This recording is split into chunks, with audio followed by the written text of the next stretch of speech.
Hi friends, welcome to workshop. நம்ம சேனலுக்கு புதுசாக ஒரு வேலை வந்திருக்கீங்கன்னா நம்ம சேனலை வந்து சப்ஸ்கிரைப் பண்ணுங்கள் ஃப்ரெண்ட்ஸ் நம்ம இப்போ பார்க்குறது வந்து 600 லிட்ரு சைடு பை சைடு சாம்சங்கில் நல்லா வந்து பெரிய சைஸு. ஆனால் இது வந்து ரொம்ப லேட்டஸ்ட் மாடலெல்லாம் கிடையாது, அதாவது இன்வெர்டர் மாடல் கிடையாது, ஆர்டினரி மாடலு. இதில் வந்து சாம்சங் கம்ப்ரஸர்னால் 190 சீரீஸில் வரும், 190 192 அந்த சைஸெல்லாம் இதில் வரும். இதில் வந்து ப்ராப்ளம் என்னென்னா நமக்கு வந்து கூலிங் வரல, கம்ப்ரஸர் ரன் ஆகுது, போர்டெல்லாம் நல்லாயிருக்கு, எல்லா ஆப்ஷனும் ஒர்க் ஆகுது, பின்னாடி ஃபேனு உள்ள ஃபேனு எல்லாமே வந்து நமக்கு நல்லா ரன்னிங்கில் இருக்குது. நம்ம வந்து ஃபஸ்ட்டு கேஸ் இல்லைன்னொன்னே நம்ம வந்து பிஞ்சு வந்து கட் பண்ணுறோம், ஒன்றும் பெருசாக கேஸ் எதுவும் வந்த மாதிரி இல்லை. சரின்னு சொல்லிட்டு அதுக்கப்புறம் லீக்கேஜ்னால் நமக்கு வந்து இந்த சைடு கண்டென்சர் ஃபேனுக்கு பின்னாடி வரும் பார்த்திங்களா, அந்த இடத்துல வந்து லைட்டாக ஆயில் அடித்த மாதிரி தெரிஞ்சுது. சரி ஒருவேளை அங்கே ஏதாவது வாட்ரு பட்டு லீக்கேஜ் எதனா வந்திருக்கும் அப்படின்னு சொல்லிட்டு அது செக் பண்ணலாம் அப்படின்ட்டு வந்து நம்ம கண்டென்சர் கட் பண்ணாமல் வந்து செக்ஷன் கட் பண்ணுறோம். ஒரு வேளை கூலிங் காயில் எங்கேயாவது லீக் இருந்தால் கூட நமக்கு தெரியும் அப்படின்ட்டு கட் பண்ணி பார்த்தோம் அப்படின்னா செக்ஷனில் வந்து ரிட்டன் ஏரே வரல. ஒருவேளை ஃபில்ட்ரு பிளாக் ஆகிருக்கணும், இல்லைனா வந்து கேப்லர் பிளாக் ஆகிருக்கணும், கண்டென்சரில் டஸ்ட் இருந்து கூட அந்த இடத்துல பிளாக் ஆகிருக்கணும். பிளாக் ஆனால் கூட கொஞ்சமாவது வந்துட்டு இருக்கும், சுத்தமாக எதுவுமே இல்லை, ஃபுல்லாக நில்லாக இருக்குது. சரின்னு சொல்லிட்டு ஃபில்ட்ரு வந்து கட் பண்ண போகிறோம். ஃபில்ட்ரு கட் பண்ணதுக்கப்புறம் தெரிஞ்ச என்ன விஷயம் என்னென்னா, ஃபில்ட்ரு வந்து நமக்கு கண்டென்சர் வரைக்கும் நல்லா கிளாரிட்டியாக வருது. ஒன்று ஃபில்ட்ரு தான் வந்து 100% வந்து பிளாக் ஆகிருக்கணும், கொஞ்சம் கேஸ் இருந்தது, கொஞ்சம் தான் கேஸ் இருந்தது, ஆனால் வந்து ஏர் வந்து அந்த இடத்துல கொஞ்சம் பிளாக் இருக்குது. சரின்னு சொல்லிட்டு கட் பண்ணிவிட்டு அந்த இடத்துல வந்து நம்ம கண்டென்சரு ஃப்ரெஷ் அவுட் பண்ணுறோம். அதுக்கப்புறம் வந்து ஃபில்ட்ரு வந்து மாற்றணும். இப்போ அந்த கண்டென்சர் லீக்கேஜ் வந்து நம்ம வந்து கன்ஃபார்ம் பண்ணணும். அதை வந்து ரிமூவ் பண்ணிவிட்டு நம்ம ஒன்று வாட்டர்லையாவது வச்சு செக் பண்ணணும். ஏன்னா ஏர் ப்ரெஷருக்கு வந்து நமக்கு வந்து அதாவது வெளியில் வந்து அப்படியே தெரியல, ஒரு வேளை வாட்டரில் வச்சோன்னா கூட ஏதாவது சின்ன பபுள்ஸ் வர மாதிரி லீக்கேஜ் இருந்தால் கூட நம்ம வந்து அந்த கீழே போகிற பைப் எல்லாத்தையும் கூட நம்ம மாற்றிக்கலாம். கண்டென்சர் ப்ரெஸ் அவுட் பண்ணுறப்போ நமக்கு பம்பிங் நல்லாயிருக்கு, ஸோ கம்ப்ரஸர் நல்லாயிருக்கு. இன்னும் இருக்கிறது வந்து ஒன்று இன்னர் பைப்பு எங்கேயாவது லீக்கேஜ் இருக்கணும், ஃபில்ட்ரு வந்து பிளாக்கேஜ் நடந்திருக்கு, இன்னர் பைப்பு எங்கேயோ அதாவது பிளாஸ்ட் ஆகியோ இல்லை பெரிய லீக்கேஜ் ஆகி கூட நமக்கு அங்கே வெளியில் எங்கன்னா போயிருக்கலாம். ஸோ வந்து இப்போது இன்னர் கண்டென்சர் மட்டும் நம்ம வந்து செக் பண்ணுறோம். அதுக்கு முன்னாடி வந்து செக்ஷன் நம்ம வந்து ரிமூவ் பண்ணிவிட்டு அந்த பைப்பு பார்க்கணும், கூலிங் காயில் எங்கேயாவது லீக்கேஜ் இருக்கான்னு சொல்லிட்டு நம்ம அப்படியே செக் பண்ணிக்கணும். அதுவும் மேக்ஸிமம் இந்த 600 லிட்டரில் வந்து கூலிங் காயில் வந்து லீக்கேஜ் அதிகமாக வர்றதுக்கு வாய்ப்பே இல்லை. ஒருவேளை இருந்தது அப்படின்னா அந்த கேப்லரும் அந்த பைப்பும் வந்து ஸ்டார்டிங்கில் லைட்டாக வந்தால் வரலாம், இல்லை அப்படின்னா கூலிங் காயில் வர்றதுக்கு சான்சஸ் ரொம்ப ரொம்ப கம்மி. ஏன்னா நாங்கள் பார்த்த வரைக்கும் இது வரைக்கும் வந்ததில்லை. இன்னர் கண்டென்சரில் தான் வந்து அதிகமாக லீக்கேஜ் வரும், ஏன்னா ப்ரெஷர் அதிகம், அது வந்து சுற்றி வந்து நமக்கு இந்த வாட்ரு வந்து உள்ள பஃப் கிட்ட அது சேரும், அது ஹீட்டாகவும் ப்ரெஷர் அங்கே அதிகமாக இருக்கும்.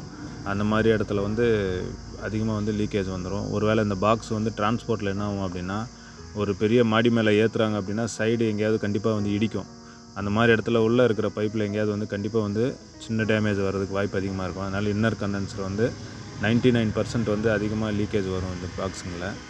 ஏன்னா நாங்கள் பார்த்த வரைக்கும் முடிஞ்ச நிறைய இடத்துல வந்து இந்த ஃப்ரண்ட் டோருக்கு நடுவில் வந்து பைப்பு போகும், நடுவில் ஹீட்டாக வரும் அந்த பீடிங் கிட்ட, அந்த இடத்துல வந்து நிறைய இடத்துல வந்து உள்ள சவுண்டு வரும், நம்ம ஒன்றுமே பண்ண முடியாது. அந்த மாதிரிலாம் நடக்கும். அதெல்லாம் எப்படி நடக்கும் அப்படின்னா, டோரெல்லாம் ரிமூவ் பண்ணிவிட்டு உங்கள் மாடி மேலே ஏற்றுறதோ அந்த மாதிரி நடக்கும். அப்போ வந்து அந்த சைடு இடிக்கும் கொஞ்சம் கஷ்டமாகவோ இல்லை எங்கேயோ இடிச்சோ அந்த மாதிரியெல்லாம் அதிகமாக வந்து லீக்கேஜ் வர்றதுக்கு வாய்ப்பு அதிகமாக இருக்கும். இன்னர் கண்டென்சர் இந்த மாதிரி பெரிய ஃப்ரிட்ஜுங்களில் கூலிங் காயில் எதுவும் லீக்கேஜ் எதுவும் இருக்கிற மாதிரி தெரியல, ஆயில் வாசனை இல்லை, எங்கேயும் பெருசாக வந்து ஒன்றும் தெரியல. அதுவும் வந்து பச்சை லப்பர் தான், ஆனால் அங்கே ஒன்றும் லீக்கேஜ் எதுவும் இல்லை, காயிலெல்லாம் நல்லா ஃப்ரெஷ்ஷாக நல்லாயிருக்கு. ஸோ இன்னும் இருக்கிற ஒரே ஒரு சொல்யூஷன்னா, இன்னர் கண்டென்சரில் லீக் இருக்குது, ஃபில்ட்ரு வந்து நம்ம புதுசு போடணும், செக்ஷனும் ஃப்ரெஷ் அவுட்டு பண்ணணும். அப்புறம் வந்து அந்த கீழே அந்த ட்ரெயின் டப்பாவில் இருக்கிற அந்த கண்டென்சரை வந்து ரிமூவ் பண்ணி கண்டிப்பாக வந்து அது பக்காவாக செக் பண்ணதுக்கப்புறம் தான் வந்து உள்ளே உட்கார வச்சுட்டு நம்ம மீதி ஒர்க் பண்ண வேண்டியது இருக்கும். இல்லை அப்படின்னா அதையும் கண்டிப்பாக மாற்றிடணும். ஏன்னா ஆயில் வந்து லைட்டாக அடிச்சிருக்கு, அது செக் பண்ணணுன்னா அது ரிமூவ் பண்ணி செக் பண்ணணுன்னா கொஞ்சம் கஷ்டமான ஒர்க்குன்னே சொல்லலாம். அவ்வளோ ஈஸியாக வெளியிலையும் வராது, உள்ளேயும் உட்காராது. அது வீடியோவில் கொஞ்சம் சிம்பிளாக தெரிகிற மாதிரி இருக்கும், ஆனால் அதை எடுத்துகிட்டு உள்ளே வச்சா தான் கொஞ்சம் கஷ்டம் தெரியும். அதை ரிமூவ் பண்ணிவிட்டு முடிஞ்ச வரைக்கும் வந்து நல்லா டஸ்ட் இல்லாமல் க்ளீன் பண்ணிடணும். இது இங்கே ஒரு வேளை டஸ்ட் அதிகமாக இருந்தால் கூட கண்டென்சர் ஓவர் ஹீட்டாகவும் உள்ளே போகிற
வீடியோவில் நம்ம அவ்வளோ பெருசாக ஒன்றும் காட்டல, சிம்பிளாக தான் வைக்கிற மாதிரி காட்டியிருக்கு. ஆனால் அது வெளியில் எடுத்துகிட்டு உள்ளே வைக்கிறது கொஞ்சம் கஷ்டமான ஒர்க்கு. அது அவ்வளோ ஃப்ரீயாக இருக்கணும் அப்படின்னா அந்த ஃபேனு அந்த கீழே டப்பா வரும் பார்த்திங்களா, அது மொத்தமாக கழட்டணும் அப்படின்னா உள்ளே வைக்கிறது கொஞ்சம் ஈஸியாக இருக்கும். ஆனால் அந்தளவுக்கு வந்து எல்லாத்தையும் கழட்ட வேண்டிய அவசியம் இல்லை. ஒரு 5 நிமிஷம் ஆனாலும் உள்ள சீட்டிங் வச்சிடலாம்.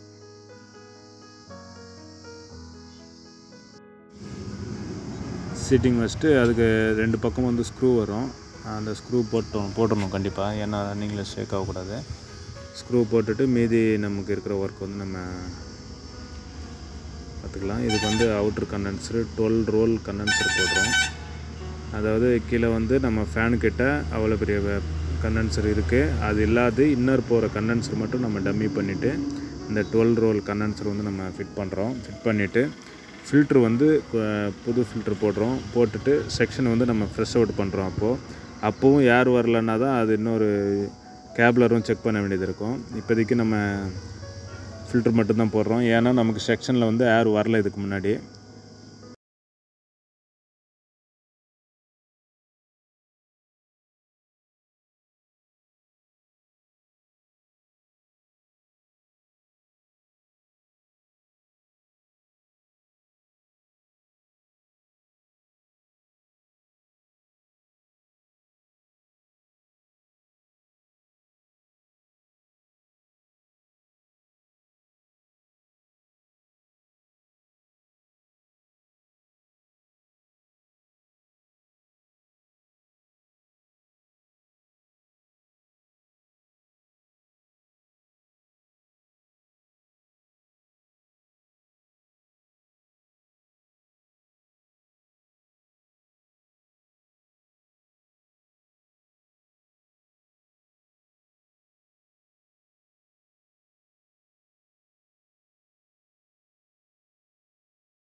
ஸோ இப்போ நம்ம வந்து செக்ஷன் வந்து ஃப்ரெஷ் அவுட் பண்ணணும்.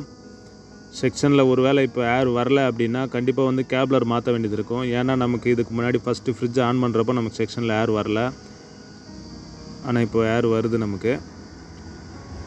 ஸோ இதுக்கு முன்னாடி ப்ராப்ளம் என்னென்னா 90% வந்து ஃபில்டர் தான் பிளாக் ஆகிருந்திருக்கு, ஆனால் கேஸ் வந்து கம்மி, ஒரு 20% அந்த மாதிரி தான் இருந்தது. ஸோ இங்கே நான் இருக்கிறது வந்து இன்னும் இருக்கிற ஒரே சொல்யூஷன்னா இன்னர் கண்டென்சர் தான் லீக்கேஜ். ஃபில்ட்ரு வந்து வித் பிளாக்கு கூட பிளாக் ஆகிட்டு இருந்திருக்கு. நம்ம ஃபில்ட்ரு மாற்றணும். இப்போ நமக்கு வந்து செக்ஷனில் வந்து நல்லா ஏர் ஃப்ரீயாக வருது. ஸோ இது இன்னொரு ஒரு 2-3 மினிட்ஸ் வந்து நல்லா வந்து ஃப்ரெஷ் அவுட் பண்ணிவிட்டு, ஏன்னா கேப்லர் வந்து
கண்டிப்பாக வந்து வேக்யூம் வைக்கணும்.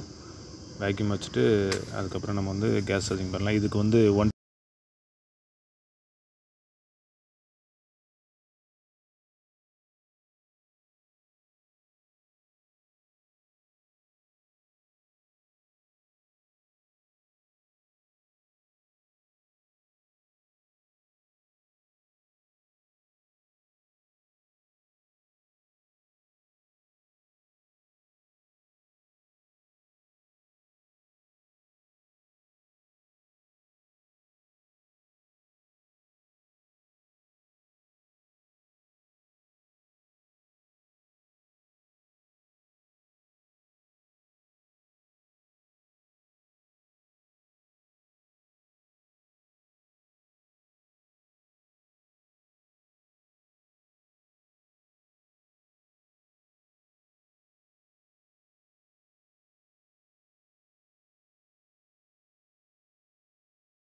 நம்ம எல்லா பேனலும் நீட்டாக ஃபிட் பண்ணிவிட்டு அதுக்கப்புறம் வந்து நம்ம கூலிங் வந்து 2 ரூமுக்கு நம்ம செக் பண்ணிக்கலாம்.